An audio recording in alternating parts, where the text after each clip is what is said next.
Hello guys, इस video में अपने ट्रैवल एक्सपीरियंस के बारे में बात करूँगा। तो अभी तक मैं टोटल 17 कंट्री ट्रैवल कर चुका हूँ। मेरी पहली कंट्री थी यूएसए, जो 2017 में विज़िट करी थी। उसके बाद में दूसरी कंट्री नेपाल थी, 2022 में विज़िट करी थी वो। और फिर उसके बाद थाईलैंड विज़िट किया था उसी ईयर में। उसके बाद वियतनाम भी करा था विज़िट। फिर मलेशिया कंट्री नंबर 4 थी, वो 2023 में विज़िट करी थी। उसके बाद मलेशिया के बाद थी कज़ाकिस्तान मेरी 5th कंट्री थी। कज़ाकिस्तान के बाद मैंने ट्रैवल किया था टर्की के बाद मेरी अगली कंट्री थी ताइवान के बाद इंडोनेशिया के बाद थी उज़्बेकिस्तान के बाद थी सिंगापुर, फिर फिलीपींस, और फिर हांगकांग, उसके बाद मकाऊ, और फिर जॉर्जिया, और फिर अर्मेनिया। तो टोटल 17 कंट्रीज ट्रैवल करी है मैंने अभी तक। तो काफ़ी अच्छे एक्सपीरियंसेस हैं मेरे। तो मैं खुद ही अपने ट्रैवल बजट जो है एक्सपेंस मैनेज करता हूँ। तो पहले तो मेन वही रहता है, जिस भी कंट्री में जाना है उसका वीज़ा के बारे में पॉलिसी देखो क्या है, वीज़ा अप्लाई करो। उसके बाद फ़्लाइट बुकिंग का रहता है, और उसके बाद ट्रैवल इंश्योरेंस। ये 3 चीज़ें करनी पड़ती है। और रहने के लिए मैं हॉस्टल बुक करता हूँ। हॉस्टल के लिए मैं बुकिंग करने के लिए मैं booking.com यूज़ करता हूँ, वहाँ से बुक करता हूँ हॉस्टल्स। और फ़्लाइट बुकिंग के लिए मैं यूज़ करता हूँ स्काई स्कैनर ऐप। आपको यहाँ लिंक दिख जाएगा स्काई स्कैनर ऐप का। booking.com का भी लिंक यहाँ लगा दूँगा, वो ऐप है कि कैसे दिखती है, आप डाउनलोड कर सकते हो। तो मेरे पास रिकॉर्डिंग के लिए मैं यूज़ करता हूँ iPhone 13। जहाँ भी जाता हूँ वहाँ टूर पैकेज बुक करने के लिए मैं यूज़ करता हूँ क्लूक ऐप। यहाँ पे आइकॉन आ जाएगा क्लूक ऐप का, ऐसी ऐप है। और वहाँ खाने पीने के लिए मैं लोकल रेस्टोरेंट्स में खाता हूँ, ताकि जो है रेट सस्ता पड़े। क्योंकि इंडियन रेस्टोरेंट जो होते हैं अब्रॉड वो महंगे पड़ते हैं।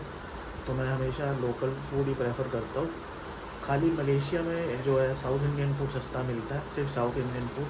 आपको 120-130 INR में डोसा मिल जाएगा, डोसा इडली वहाँ पे।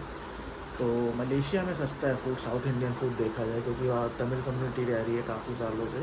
तो इस कारण की वजह से वो सस्ता है। नॉर्थ इंडियन फूड हालांकि महंगा मिलेगा मलेशिया में, और इंडियन फूड बाकी कंट्री में तो महंगा ही आता है, मलेशिया को छोड़ दो तो। और इसलिए मैं लोकल फूड ही प्रेफर करता हूँ, ताकि एक्सपेंसेस कम रहे। और मैं नॉनवेज में सब कुछ खा लेता हूँ, तो मेरे ऐसे कोई रिस्ट्रिक्शन नहीं खाने पीने की। और वियतनाम वगैरह अच्छा है, अगर आपको सस्ती भी चाहिए, सस्ता खाना पीना और सस्ते में ट्रिप करनी है, सबसे बजट ट्रिप करनी है, तो उसके लिए मैं वियतनाम सजेस्ट करूँगा आपको। वियतनाम के लिए सिर्फ ये वीज़ा लगता है, ईजी प्रोसेस है। और अगर आप पहली बार इंटरनेशनल ट्रिप करने का सोच रहे हो तो मैं तो वियतनाम सजेस्ट करूँगा आपको। तो वियतनाम बेटर रहेगा मेरे हिसाब से, थाईलैंड से ज़्यादा बेटर रहेगा। थाईलैंड में थोड़ा वैसी क्राउड आता है, चिंदगिरी वाला बेकार सा क्राउड आएगा, मिलेगा आपको वहाँ। तो पहली ट्रिप है तो मैं तो वियतनाम ही सजेस्ट करूँगा आपको। तो अपना उसकी बात करूँ मैं कि मेरे ट्रैवल एक्सपीरियंस कैसा रहा, अभी तक बहुत बढ़िया है। 17 कंट्रीज़ मैंने ट्रैवल करी है टोटल। इनमें से 17 में से 16 कंट्री मैंने सोलो ट्रैवल करी है, यूएसए को छोड़ के। बाकी मैंने सोलो ट्रैवल करी है सारी कंट्रीज़। तो यूएसए एंड हाँ, नेपाल को छोड़ के, नेपाल कजन्स के साथ गया था, तो यूएस नेपाल को छोड़ के बाकी कंट्री सोलो ट्रैवल करी है 15 की 15। तो एक्सपीरियंस अच्छा रहा था मेरा। और ठीक है, 1-2 ट्रिप्स में थोड़ा सोलो जाओगे आपको बोरिंग लगेगा, फिर आदत हो जाएगी, फिर आप अपने आप ही अच्छा लगने लगेगा आपको अकेले जाने में। आप हॉस्टल में रुको, हॉस्टल में बढ़िया रहता है, वहाँ पे आपको बाकी ट्रैवलर्स मिल जाते हैं, उनके साथ आप प्लान बना सकते हो घूमने का, तो उसमें मज़ा आता है काफ़ी। तो भाई जब इमिग्रेशन की बात करते हैं, तो इमिग्रेशन एक्सपीरियंस इंडियन पासपोर्ट के साथ थोड़ा ऐसे ही रहता है, कभी अच्छा रहेगा कभी बेकार सा। तो मेरा पहला वियर्ड एक्सपीरियंस था, क्या कहते हैं, टर्की में उन्होंने मेरा वीज़ा जो है मैग्नीफाइंग ग्लास से चेक किया था, देखने के लिए कि फेक है नहीं, यूएस वीज़ा मेरा।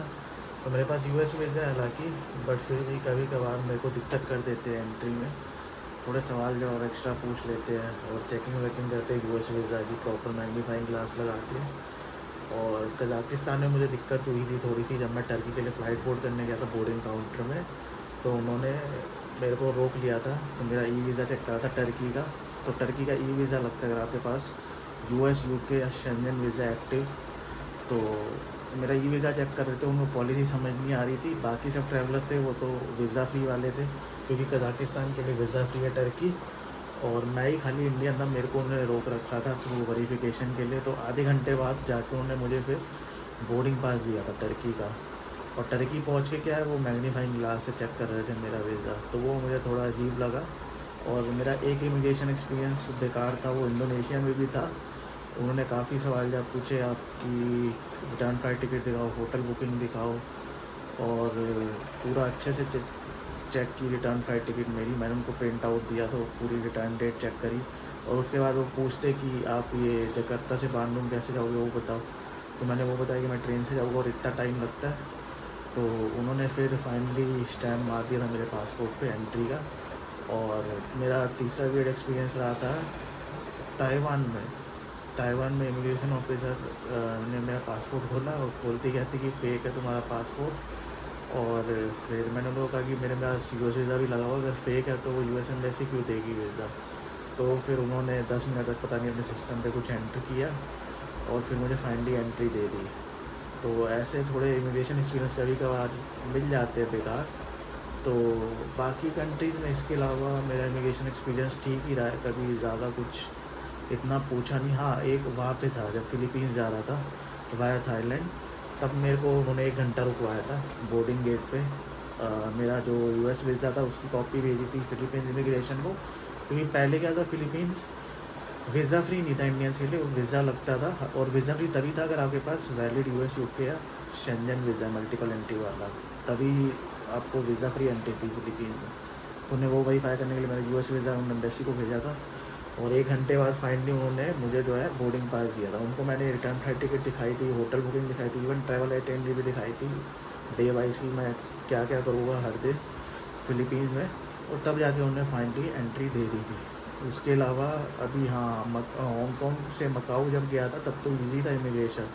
मकाऊ से हांगकॉन्ग आते हुए मुझे रोक लिया था, और मेरे साथ क्वेश्चनिंग करी थी उन्होंने, जॉब के बारे में पूछा था कि क्या जॉब करते हो, एक्सप्लेन करो। तो मैंने वो किया, और लकीली व्हाट्सएप ग्रुप था एक हमारी टीम का, तो मैंने वो दिखाया उनको। उसमें अपने मैनेजर का वो दिखाया स्टेटस, वो कि प्रमोशन हुआ था अभी हमारे टीम लीडर का असिस्टेंट मैनेजर में, तो प्रमोशन वाली पोस्ट दिखाई। तो उसके बाद मैंने वो भी दिखाई उन्हें, रिटर्न फ्लाइट टिकट अपनी हांगकॉन्ग से एग्ज़िट की, और होटल अकोमोडेशन भी दिखाया, हॉस्टल अकोमोडेशन अपना वो भी दिखाया। उसके बाद उन्हें 10 मिनट बाद मुझे हालांकि एंट्री दे दी थी। और तो ऐसा इमिग्रेशन एक्सपीरियंस रहा अब तक। और जॉर्जिया और अर्मेनिया में कोई दिक्कत नहीं आई, वो तो स्मूथ था इमिग्रेशन, वहाँ कोई दिक्कत नहीं आई थी।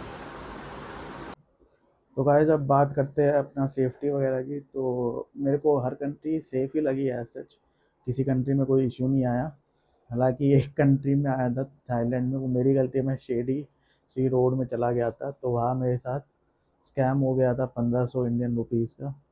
तो आप कभी भी ऐसे अकेले ट्रैवल कर रहे हो तो मेरी एडवाइस यही है, किसी भी शेडी एरिया में मत जाओ, क्योंकि वहाँ हो सकता है आपके साथ स्कैम हो जाए। अगर खासकर आप सोलो जा रहे हो तो बेटर है आप 2-3 लोगों, रात के टाइम अगर लेट नाइट कहीं भी शेडी एरिया में जा रहे हो तो एटलीस्ट 2-3 लोगों का ग्रुप जाओ साथ में, ताकि स्कैम वैम ना हो आपके साथ। तो गाइस अब लोकल फूड की खाने की बात करें तो मैंने काफ़ी लोकल फूड खा रखे हैं। तो पहले तो एक्सट्रीम फूड बताऊँगा जो मैंने खा रखे हैं अभी तक के। तो मैंने जो है एलिगेटर खा रखा है, और एलिगेटर मैंने थाईलैंड में खाया था। और मैंने वो खा रखा है, क्या कहते हैं, हॉर्स मीट, घोड़े का मीट, वो मैंने कजाकिस्तान में खाया था। उनकी नेशनल डिश है एक बशबर्मक, तो मैंने वो खाई थी, वो अच्छी थी। और मैंने कैमल का मिल्क पी रखा है, वो भी कजाकिस्तान में पिया था। और वियर्ड फूड में, और मैंने बीफ और पॉक तो खा ही रखे हैं, और उसके अलावा एग्जॉटिक फूड में मैंने स्नेक खा रखा है, स्नेक सूप पिया था मैंने हांगकांग में, तो वो अच्छा था। तो ये अभी तक एग्जॉटिक फूड ट्राई करे मैंने। और हाँ, एक ऑयस्टर्स भी ट्राई कर रखे हैं, वो मैंने ऑयस्टर जो है ताइवान में ट्राई करे थे। तो ये एग्जॉटिक फूड अब तक ट्राई कर चुका हूँ मैं। तो गाइस मेरे ये एक्सपीरियंसेस रहे अब तक ट्रैवल के, तो मैंने आपको सब बता दिया अपना इमिग्रेशन एक्सपीरियंस, ट्रैवल एक्सपीरियंस, और कहाँ कंट्रीज़ मैंने ट्रैवल करी है अभी तक, और लोकल फूड के एक्सपीरियंस मेरे अभी तक क्या क्या लोकल फूड ट्राई करा है।